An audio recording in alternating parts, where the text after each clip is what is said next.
Hello Internet, welcome back to another episode of Zim Reads. Today we are talking Steinbeck. Cannery Row, published in January 1945, 123 pages, and the other day I found Cannery Row, which I did not have. I have a lot of Steinbeck, but I don't have Cannery Row until now and hadn't read it, and it is from the local high school's library. And one thing I love, I always wonder, why didn't anybody put a note to the future in these things? But the earliest date on here is May 30th, 1980, which I love. I want to get into Cannery Row by John Steinbeck. My thoughts on it: I finished it a few hours ago. I started it about a week ago. Again, like I said, 123 pages. Small writing though. It says, for Ed Ricketts, who knows why or should. I love that. One day I'll draw inspiration from the dedication pages of novels and poetry collections alike. And that's one to remember for Ed Ricketts, who knows why or should. Steinbeck. You Beck of the Stein. Why is this a good book? What did I think of it? What did your old buddy and pal Zim think about Cannery Row? Your grandfather will ask you later. What did the old boy think about it? Oh, Zim. Oh, Zimothy Jones. What did he think about Cannery Row? Anyways, enough of the antics. Cannery Row, I thoroughly enjoyed this book, and I'm going to go over 3 points for why I think you should buy this book, find it in a free little library, or go check it out at the very least at your library. Dignify this book with your time. The 3 points are Steinbeck's prose, Steinbeck's character development, and the evocative nature of Cannery Row. So let's get started.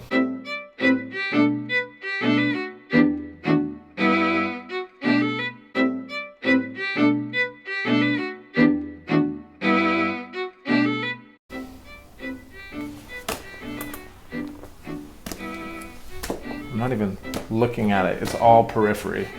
This is all periphery. Ooh, what about that? Today we're talking about Cannery Row. Oh, snap! Y'all don't even know. Before we jump in, I'd like to talk about some unrelated book stuff. No, it's not a sponsor. It's not a commercial. Number one, I just started to deep dive into The Cure. That's right, Robert Smith and The Cure. Robert Smith, your voice, your melodies, your lyrics, your poppy, painful sadness, your weirdness.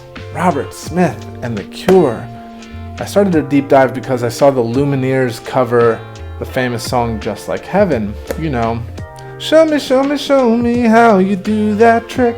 The Lumineers covered it and did this wonderful slowed down piano-centric version with Wesley Schultz's beautiful voice, and that led me to deep dive on The Cure, and I've been feasting there and I love it. So there's my music plug. What am I watching lately with my wife?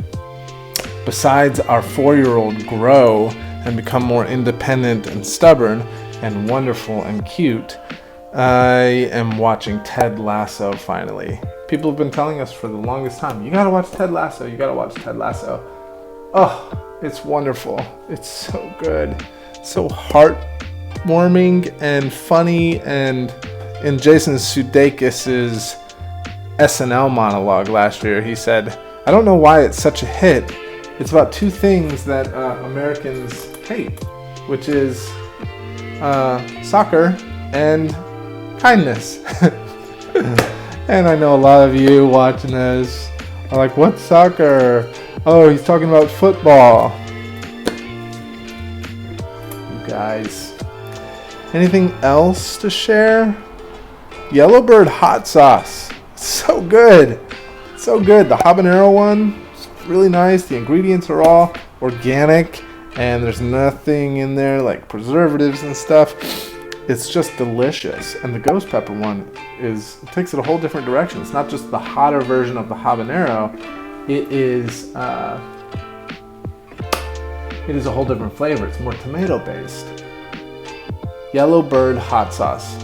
Check it out. It's really good. A little bit pricey, but worth it if you like hot sauce. I think we're ready to jump into Cannery Row by Steinbeck. Essentially, Cannery Row is a snapshot of this place in California, a place called Cannery Row, where fish are caught, sardines are caught, and there's all these little popped up shops of canning enterprises where they're canning the sardines and they're cooking the fish and canning it. It's Cannery Row. Not to be confused with Cannery Row, where they might be canning canaries. Cannery Row is a whole different place than Cannery Row, trust me. One of the characters we meet is Doc, and he is a marine biologist that studies marine life, ocean animals and ocean life, and collects these things, sends them off to different scientists around the nation who place orders for 100 octopi, not to be confused with 100 octopuses. Not to be confused with 100 octagonal. Now Doc is one of the characters we meet, Mac and the boys. Mac is essentially what we would kind of consider a tramp or a bum. We meet these wonderful characters, we get introduced to them. Well, what we start to see is that Doc is a well-beloved member of the community. Mac and the boys decide they want to throw Doc a party. They want to do something nice for Doc. They don't have any money, so they decide we gotta get some money. How can we get some money? They come up with the idea to go frogging for Doc. Doc needs frogs all the time. There's people placing orders for frogs, and he'll pay a nickel a frog. So they decide, let's go frogging for Doc.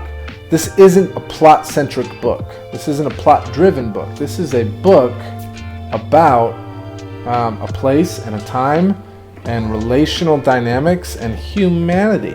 Some things happen. I'm not going to get into all of it, but that kind of sets the stage. At first glance, Steinbeck's writing is simple. It's not flowery. It's not overly descriptive. There is a poetic element to it. There is a flow to it. There is a language and a feel to the prose. The more I read, I started to see how complex, the complexity and the difficulty of executing in the way that Steinbeck does.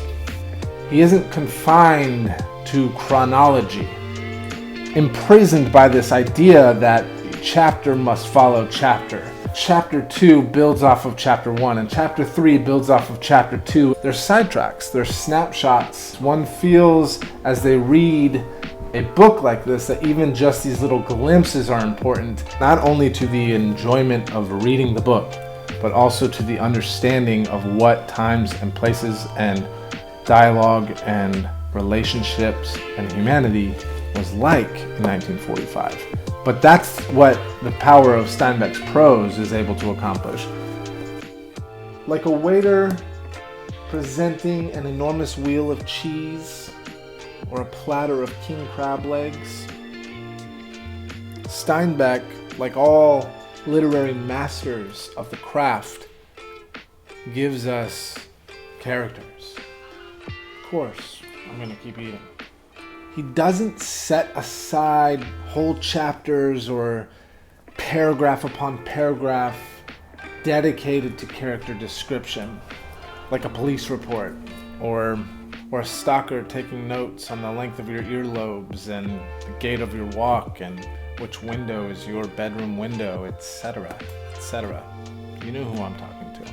He does this in subtle ways, and I think modern writers seem to me to be missing the capabilities of writing in subtlety. Steinbeck sprinkles mannerisms or behaviors throughout the story. And so instead of telling me that Doc is lonely and Doc is semi-discontent, Doc is sometimes wrestling with who he is and what he's doing and why he's in Cannery Row, Steinbeck shows us throughout the amount that Doc drinks beer with his breakfast and how much beer he buys from Lee Chong at the grocery store, and when he's driving down to do some collection of anemones and octopi in another town that's a long drive away, how often he's stopping for beer along the way. We begin to feel Doc's loneliness and discontentment and the complex nuances of the character because of the subtle ways that Steinbeck is showing us how he behaves, the choices he makes, the words he says, the relational dynamics he has with other characters. It's not a slap in the face. Doc was discontent. Doc was lonely. Doc drank a lot of beer to deal with his loneliness. It's a feeling that you acquire, and it comes in under the radar of the reader. Past your defenses, past your hyper-judgmental mind that wants to mince and tear apart every single sentence coming in, he subtly gives it to us and starts to architect a character, and in this way gives you familiarity, gives you relatability, gives you affection and investment. Investment comes because of this under the radar, subtle architecture of characters, and not the slap in the face, this is what you need to know about Doc, this is what you need to know about Mac, now let me tell you a plot line.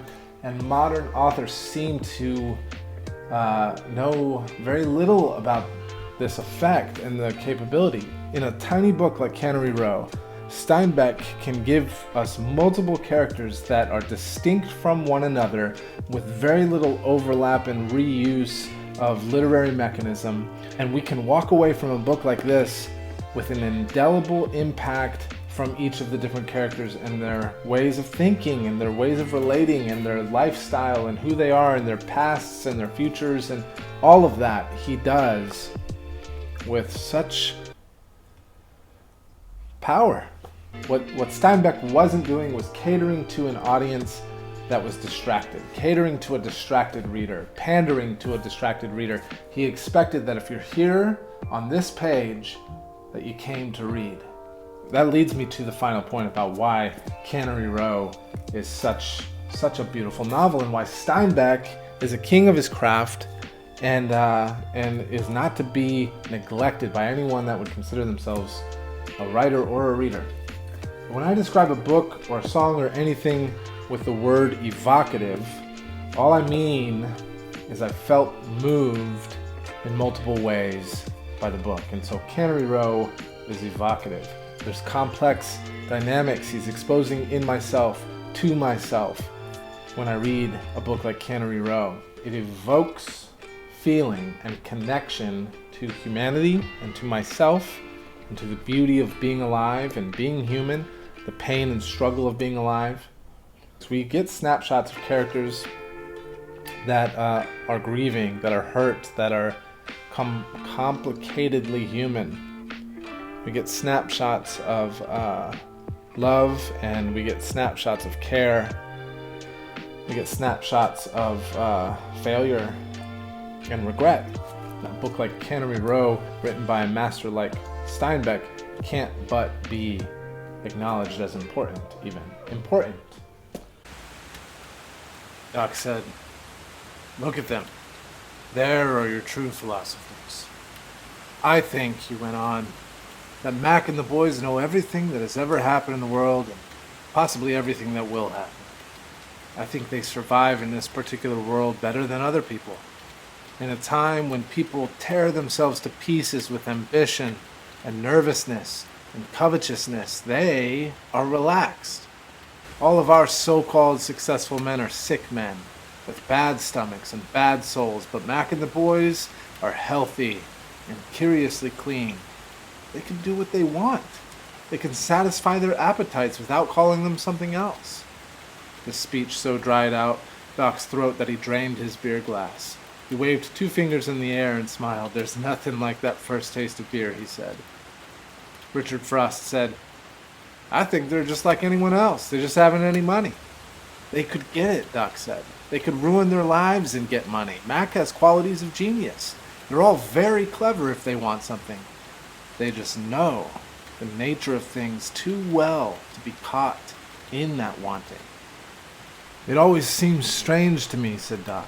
The things we admire in men, kindness and generosity, openness, honesty, understanding, and feeling, are the concomitants of failure in our system.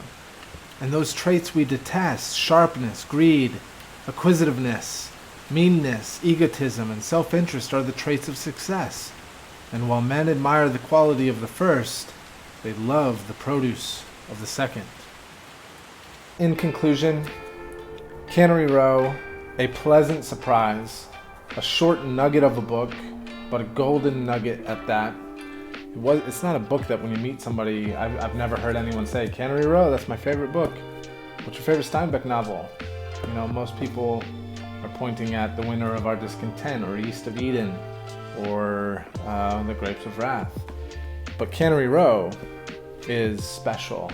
And you, my friends who care to hear me ramble about my opinions every once in a while, I highly recommend Cannery Row by John Steinbeck. It is powerful.